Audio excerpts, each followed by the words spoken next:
Pets வளர்க்குறது சாதாரண விஷயம் இல்லைங்க. அது ரொம்பவே ஒரு பெரிய விஷயம்.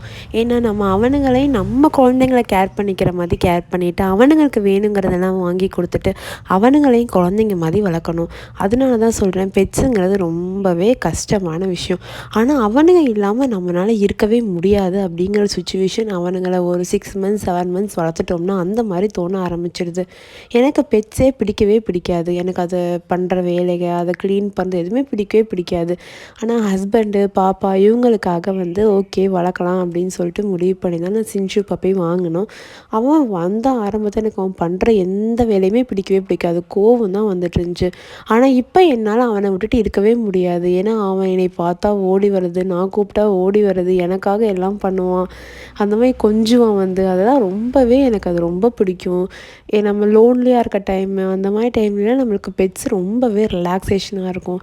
நீங்கள் தனியாக இருக்கீங்கன்னா கண்டிப்பாக ஒரு பெட்டை க்ரோ பண்ணி பாருங்கள். உங்களுக்கு ரொம்பவே ரிலாக்ஸிங்காக இருக்கும். மைண்ட் எல்லாமே ரெஃப்ரெஷிங்காக இருக்கும்.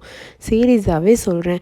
ஏன்னா நான் பெட்டு பிடிக்காது நானே இப்படி சொல்கிறேன்னா பார்த்துக்கோங்க. இன்றைக்கி தண்ணி வந்துட்டு இருந்துச்சு. அவன் ஓசு லைட்டாக குட்டி ஓட்டையாக தான் இருந்துச்சு. அவர் போய் நல்லா மண்டையை விட்டு விட்டு பெரிய ஓட்டையாக்கி விட்டு வந்துட்டார்.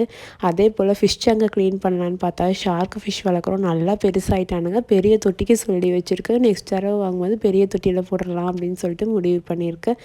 இவனுங்களும் அப்படித்தான். நாங்கள் ஒரு நாள் இல்லைன்னா அடுத்த நாள் வரும்போது இவனுங்க தொட்டியை ஒரு அடி அடிப்பானுங்க பாருங்களேன். நம்ம மேலே வாயிலா ஜீவன் கூட இவ்வளோ பாசம் வச்சுருக்கே அப்படிங்கிற மாதிரி நம்ம நினைக்க தோணும். ஸோ கண்டிப்பாக நீங்கள் பெட்ஸு உங்களுக்கு பிடிக்கலைனாலும் பரவாயில்ல, ஒரு தடவை வாங்கி அதை வளர்த்து பாருங்கள். உங்களுக்கு ரொம்பவே பிடிக்கும். மைண்ட் ரொம்ப ரிலாக்ஸிங்காக இருக்கும். ஸ்ட்ரெஸ் ஃப்ரீயாக இருக்கும். ஓகே ஃப்ரெண்ட்ஸ், இந்த மாதிரி குட்டி குட்டி மினி விலாக்ஸ்க்காக என் சேனல் சப்ஸ்கிரைப் பண்ணி வச்சுக்கோங்க. லைக் பண்ணுங்கள். பாய்.